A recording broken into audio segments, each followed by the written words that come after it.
السلام علیکم ورحمۃ اللہ وبرکاتہ۔ ہمیں جنگ کے لیے اس وقت تیل چاہیے اور بہت زیادہ تیل چاہیے۔ آپ کو معلوم ہے کہ جب ایک JF-17 تھنڈر، ایک F-16، ایک معراج اور ایک ہمارا طیارہ اڑتا ہے تو اس کو ہزاروں لیٹر تیل کی ضرورت ہوتی ہے تاکہ وہ اپنا کیپ مشن، اپنا پورا وہ جو پروسیس ہے وہ کمپلیٹ کر سکے۔ اس کے لیے ہمیں تیل چاہیے، تیل ہمیں مل نہیں رہا۔ سو بیفور اس کے کہ ہم آگے بڑھیں، آپ سب سے ریکویسٹ ہے کہ اس چینل کو ضرور سبسکرائب کریں اور بیل آئیکن پر کلک کرنا بالکل نہ بھولیے گا۔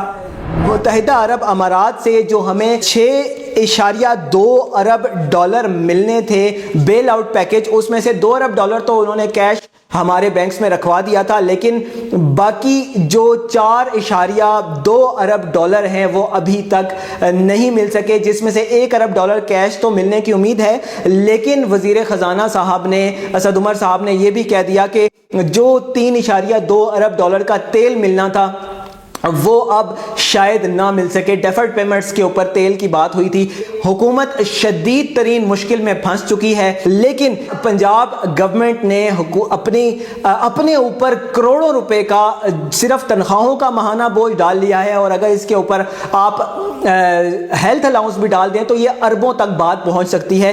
اور یہ کب ہوا ہے؟ یہ اسی وقت ہوا ہے جب وفاقی وزیر خزانہ کہتا ہے کہ ہم اب مہنگائی بڑھائیں گے اور مہنگائی بڑھنے کی وجہ سے عوام کی چیخیں نکلیں گی۔ یہ الفاظ استعمال کیے اسد عمر نے بقول ایکسپریس نیوز کے کہ مہنگائی بڑھے گی جس کے اوپر عوام کی چیخیں نکلیں گی۔ پچھلے مہینے فروری میں افراط زر کی شرح جو ہے وہ 56 ماہ کی بلند ترین سطح پہ پہنچ چکی تھی۔ افراط زر یہ ہوتا ہے کہ آپ کے پاس چیزیں خریدنے کی ایبلٹی نہیں ہوتی، لیکن حکومت نوٹ چھاپتی رہتی ہے اور تو نوٹ بڑھ جاتے ہیں اور اجناس کم ہو جاتی ہیں، اس کی وجہ سے مہنگائی بڑھتی ہے۔ اور اسی کا اندیا اب اسد عمر صاحب نے کھل کے کہہ دیا ہے کہ اب مہنگائی بڑھے گی اور بجلی اور گیس کے نرخ میں بھی اضافہ جو ہے وہ پہلے بھی ہوا ہے اور مزید بھی ہو سکتا ہے۔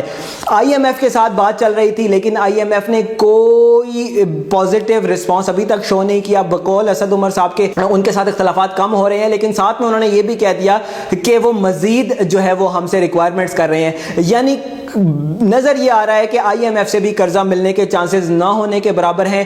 اور ساتھ میں IMF نے یہ بھی کہا ہے کہ آپ ڈالر کو ریئلسٹک لیول پر لے کے آئیں۔ ریئلسٹک لیول پر تو ابھی یہ کچھ عرصہ پہلے لے کر آئے تھے، لیکن IMF کی طرف سے جو سٹیٹمنٹ خود اسد عمر صاحب کے منہ سے پبلک ہو گئی، اس کے مطابق یہی لگتا ہے کہ ابھی بھی جو ڈالر ہے وہ اپنے ریئلسٹک سطح پر نہیں ہے۔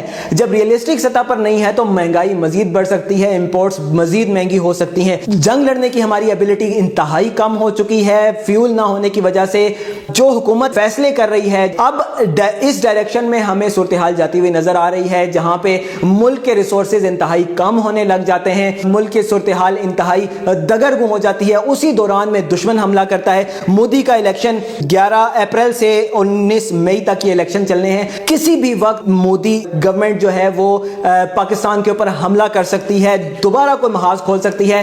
اب پاکستان نیگیٹو ڈائریکشن میں، اللہ تعالی ہمیں سے محفوظ رکھے، جا رہا ہے، لیکن یہ صورتحال سٹل اوائڈیبل ہے بشرطے کہ حکومت اور ادارے اور پاکستان کے عوام کان کھول کر محمد قاسم کی بات سنیں۔ جو ہم گزارشات کرتے رہتے ہیں ان کے اوپر توجہ دیں، اس کو ایک نارمل یوٹیوب چینل نہ لیں، اس کو کوئی اینالسٹ کا چینل نہ لیں، کوئی پیسے کمانے کے لیے بنایا گیا چینل نہ سمجھیں، بلکہ ہم آپ کو جو بات بتا رہے ہیں وہ اللہ اور اس کے رسول صلی اللہ علیہ وسلم کی طرف سے بتا رہے ہیں، پکی اور ٹھکی خبر آپ کو بتاتے ہیں، اور تمام تر باتیں بالکل ویسے ہی ہو چکی ہیں، فیوچر میں بھی ویسے ہی ہوں گی جیسے اللہ نے محمد قاسم بن عبد الکریم کو دکھایا ہے۔ اس چینل کے اوپر آپ کو جو اسپرچل انٹیلیجنس دی جاتی ہے، ان کا سورس وہ سچے خواب ہوتے ہیں جن کے بارے میں آپ صلی اللہ علیہ وسلم نے فرمایا نبوت میں سے کوئی بھی چیز باقی نہیں رہ گئی سوائے مبشرات کے۔ پوچھا گیا کہ مبشرات سے کیا مراد ہے، تو آپ صلی اللہ علیہ وسلم نے فرمایا وہ سچا خواب جو کوئی مومن اپنے بارے میں دیکھے یا کوئی اس کے بارے میں دیکھے۔